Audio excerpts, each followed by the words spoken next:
வணக்கம். இன்றைக்கி 2020 இயல் டிஜிட்டல்னு ஒன்றை உருவாக்கி ஜி ஞான சம்பந்தம் அப்படிங்கிற யூடியூப் சேனல் மூலமாக நாம் இயங்கிட்டுருக்கோம்.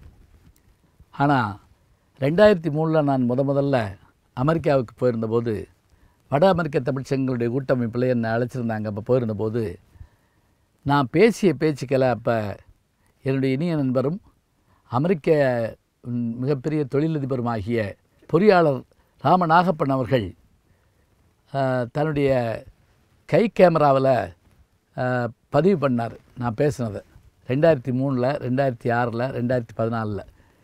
இன்றைக்கி 2020, 17 வருடங்களுக்கு முன்பாக நான் பேசின பேச்சு பதிவாக இன்றைக்கி நமக்கு கிடச்சிருக்குது. ராமநாகப்பன் அவர்கள் எனக்கு அதை அனுப்பி வச்சுருக்கிறாரு. அவர் அனுப்பியிருக்கிறதுக்கு நான் மீண்டும் நன்றி சொல்கிறேன். அவருக்கு அவருடைய துணைவியார் தேவி நாகப்பன் அவர்கள், அவங்க வீட்டில் தான் போய் தங்கியிருந்தேன். அவர்கள் தான் அதை இந்த ஒளிப்பதிவு பண்ணி நமக்கு அதை பாதுகாத்து வைத்திருந்து அனுப்பியிருக்கிறார்கள். ஏற்கனவே பலமுறை பலர் கேட்டிருந்தாலும் கூட மீண்டும் கேட்பதற்கான ஒரு வாய்ப்பு. நல்லா ஒத்துப்பாருங்க. ஒல்லியாக இருப்பேன், அது நான் தான். கருத்துக்கள் பழைய கருத்துக்களாக இருக்குன்னு நினைக்க வேண்டாம். அதை அப்போ சொன்னது தான், அதை மெருகு கூட்டி இப்போதும் சொல்லி கொண்டிருக்கிறேன். பார்த்து மகிழுங்கள், பழையதும் புதியதும். எல்லாருக்கும் வணக்கம். நகைச்சுவைங்கிறது ஒரு சிறந்த ஒரு மருந்து. அது வாய் விட்டு சிரித்தால் நோய் விட்டு போகும் அப்படின்னு சொல்லியிருக்காங்க நம்முடைய முன்னோர்கள். ரொம்ப சுலபம். இப்போ நீங்கள் நோயாளி சிரிப்பானா அப்படின்னா சொல்ல முடியாது. இப்போ பல்லு வீங்கி போய் தர்றாரு ஒரு ஆள், அந்த ஆளை கூப்பிட்டு ஒரு 10 நிமிஷம் சிரிங்கண்ணே அப்படின்னா என்ன செய்வார்? இது முடியும், நான் உன்னை கொள்ளாம விட மாட்டேன். அதான் இயல்பு. அதனால நல்ல சிரிப்பு எப்போ வரும்? மனசுக்குள்ள சந்தோஷம் இருந்தாலும் வரும். இன்னும் கூட நீங்க நினைச்சு பாருங்க, இது எங்க கிடைக்குதுன்னு ஒருத்தர் கேட்கிறாரு. அது எங்க இல்ல, நம்ம சந்தோஷமா இருந்தா எல்லா இடத்துலயும் கிடைக்கும். அன்னைக்கு பஸ்ல ஒரு ஆளா தள்ளி உட்காருங்க அப்படின்னு, தள்ளி உட்கார முடியாது, என்ன செய்வோம் அப்படின்னா, சரி பரவாயில்ல அப்படின்னா, என்ன பரவாயில்ல உனக்கு திமுறா அப்படின்னா, சரி பேசாம இருந்தேன், என்ன பேசாம இருக்க நீ செகுடா அப்படின்னா, என்னை 3க்குமே அவன் வஞ்சான் அப்படின்னா என்ன அர்த்தம் தெரியுமா? அவனால நகைச்சுவைய ரசிக்க முடியாதுன்னு அர்த்தம். அப்ப எந்த இடத்துல இருந்தாலும் சரி, இப்ப வகுப்பறையா மாணவர்களோட நாம் போறோம், அவங்க கோபமா இருந்தாலும் சரி பண்ணலாம், இல்ல நான் கோபமா இருந்தாலும் அவங்க சரி பண்ணலாம். இப்ப உதாரணமா சில தமிழ்வாதியர்கள் உள்ள வருவாங்க, வந்த உடனே என்ன செய்வாங்கன்னா பூரா தமிழ்ல பேசணும்னு சொல்லுவாங்க. நல்ல விஷயம் தான் அது. ஆனா தப்பித்தவரை ஏதாவது ஆங்கிலத்துல பையன் பேசிட்டான்னா அவனை கொண்டே விடுவாங்க. ஒரு வாத்தியார் வந்தாரு, அனைவரும் எழுந்து நில்லுங்கள், நின்னாங்க, உட்காருங்கள், உட்கார்ந்தாங்க. அப்புறம் அந்த வருகை பதிவு அட்டண்டன்ஸ் எடுத்தாரு.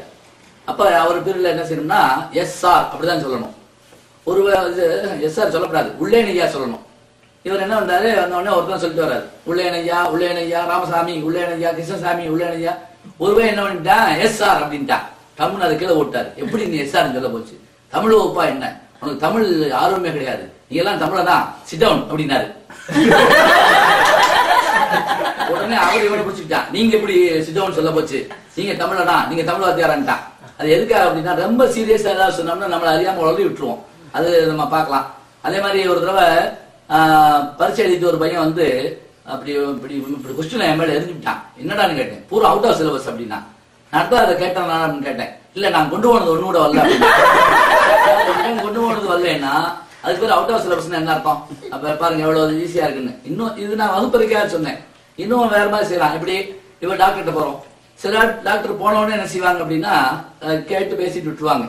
சிலர் பாடா படிச்சு விடுவாங்க நம்மளை போட்டு. அப்படியே நான் டாக்டர் போனேன், போன உடனே உட்காருங்க, திரும்புனேன், இருமுனேன், நாக்கு நீட்டுனேன், கண்ணை பிடிங்க, முடிச்சேன், சட்டை கழட்டுனேன், சொல்லுங்க என்ன செய்யுது அப்படின்னு கேட்டாரு.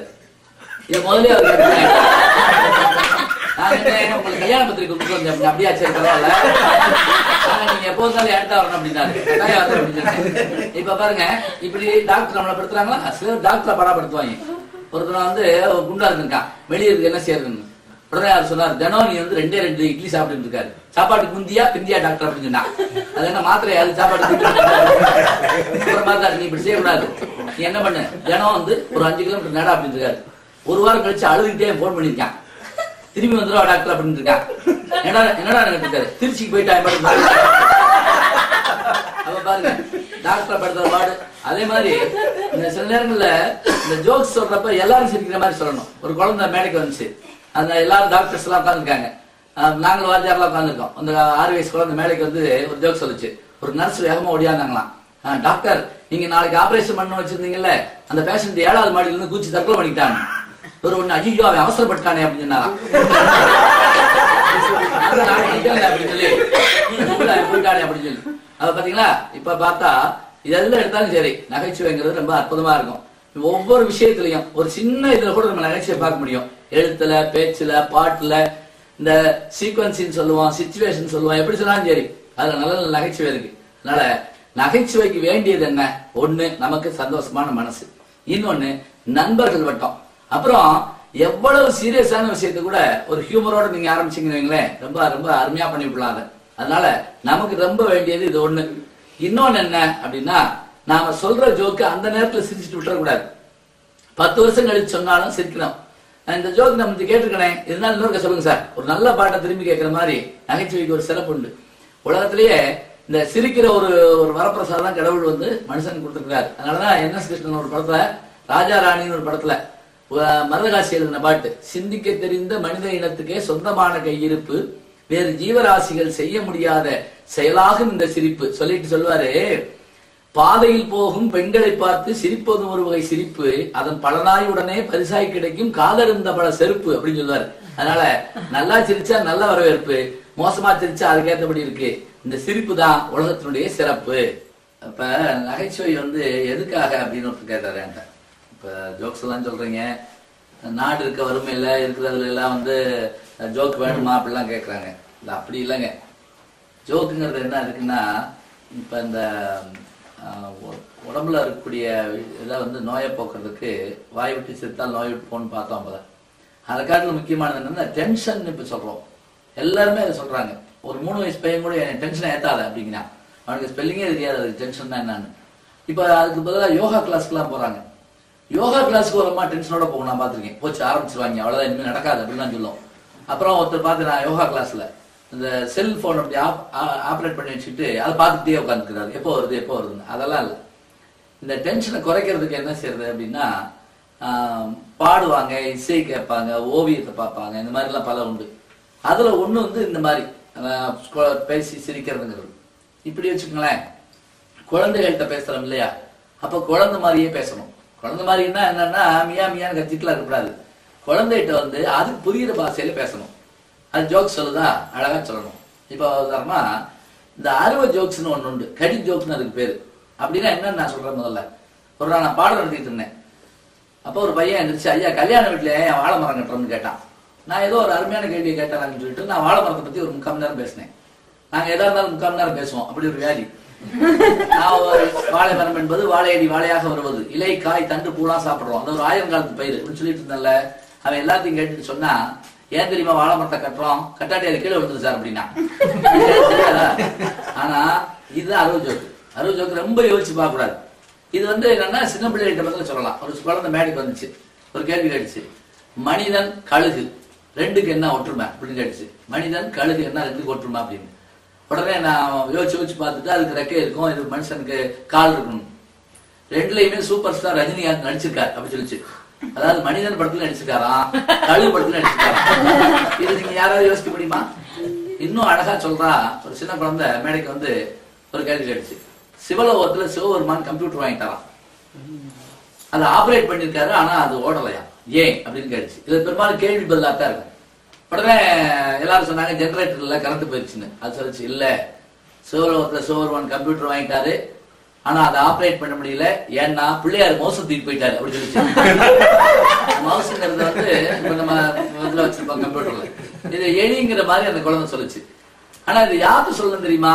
இது சின்ன குழந்தைகிட்ட சொல்லணும், இளைஞர்கள்ட்ட சொல்லணும், அப்பதான் நல்லா இருக்கும். நீங்க ஒரு 60 வயசு ஆள்கிட்ட போய் சொன்னீங்கன்னு வைங்களேன், அப்பன மாதிரியே லூசா இருக்காண்டா அப்படின்னு சொல்லுவார் அவரு. அதனால அவங்கள நம்ம ஒண்ணு சொல்லக்கூடாது.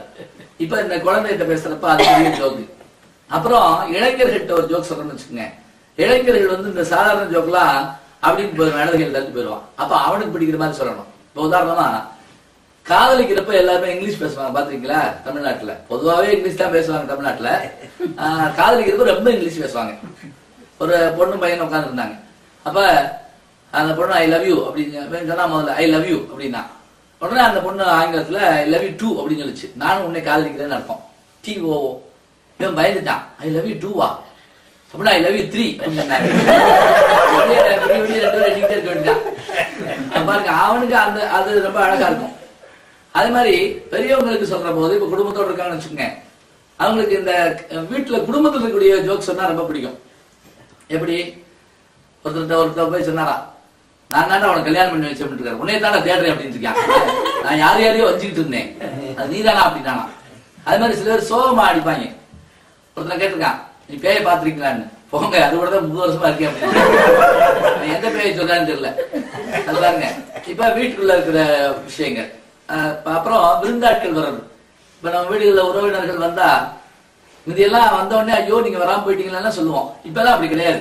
அவன் போன் பண்ணாலே அன்னைக்கு நாங்க ஊர்ல இருக்க மாட்டோம் அப்படின்னு சொல்லி விட்டுருவோம். அதோட ஒரு அப்பா ஒரு பையன் சொல்றாரு, நாளைக்கு வந்து உங்க தாத்தா வர்றாரு, அன்னைக்கு ஃபைனல்ல அன்னைக்கு எதுக்கு வர சொல்றீங்க, அவர் அடுத்த வருஷம் வர சொல்லுங்க. அவர் அடுத்த வருஷம் இருக்க மாட்டாரா, பரவாயில்ல, அதனால ஒரு பரவாயில்ல, இந்த நாளைக்கு டெண்டுல்கர் விளையாடுறாரு அப்படின்னு அவன் சொல்றான். இப்ப இந்த காலம் மாறுறதுக்கு ஏற்றபடி, சூழல் மாறுறதுக்கு ஏற்றபடி நகைச்சுவையும் மாறும். பழசையெல்லாம் சொல்லிட்டு இருக்க முடியாது. புதுசா வர இப்ப விமானத்துல ஏறி போறோம். புதுசா விமானத்துல போறவங்களை எப்படி கண்டுபிடிக்கலாம்னா, ஏதாவது ஒண்ணு எல்லாத்தையும் ஆச்சரியமா சொல்லிட்டே இருப்பாங்க. ஒருத்தர் விமானத்துல ஏறி இருக்காரு, பக்கத்துல ஒரு ஆள் உட்காந்துருக்காரு, அவரு அடிக்கடி போறவர். இவர் அவர்கிட்ட சொல்லியிருக்காரு, இங்க பாருங்க, விமான பயணம்ங்கிறது ஒரு அருமையான ஒண்ணு. இந்தா கீழே ரயிலு, காரு, பஸ் எல்லாமே எறும்பு மாதிரி தெரியுது. அவர் சொன்னாரு, அது எறும்புதான், இன்னும் விமானம் கிளம்பவே இல்லை அப்படின்னு சொன்னாரு. அதை பார்த்து சொல்லியிருக்கான். அதனால அந்த சூழல் இருக்கு பாருங்க, இது வந்து நம்மளை வந்து அப்படியே கொண்டு போகும். ஒரு நகைச்சுவை எப்ப ஜெயிக்கும்னா, கேட்டுட்டு அடுத்த ஆளுக்கு சொல்லி அவர் இன்னொருக்கு சொல்லி திரும்ப நம்மகிட்டே வந்தா கூட அந்த நகைச்சுவை ஜெயிக்கும். அதனால அது நிலையா இருக்க மாதிரி நகைச்சுவையில் சொல்லணும். இப்ப இந்த சாப்பாடு விஷயங்கள்ல சொல்றப்ப அதுல நகைச்சுவை இருக்கா அப்படின்னு ஒரு கேள்வி கேட்பாங்க. அதெல்லாம் உண்டு. எப்படின்னா, இப்ப நம்ம ஊர் உணவு பதார்த்தம் பாத்தீங்கன்னா ஆச்சரியமா இருக்கும்.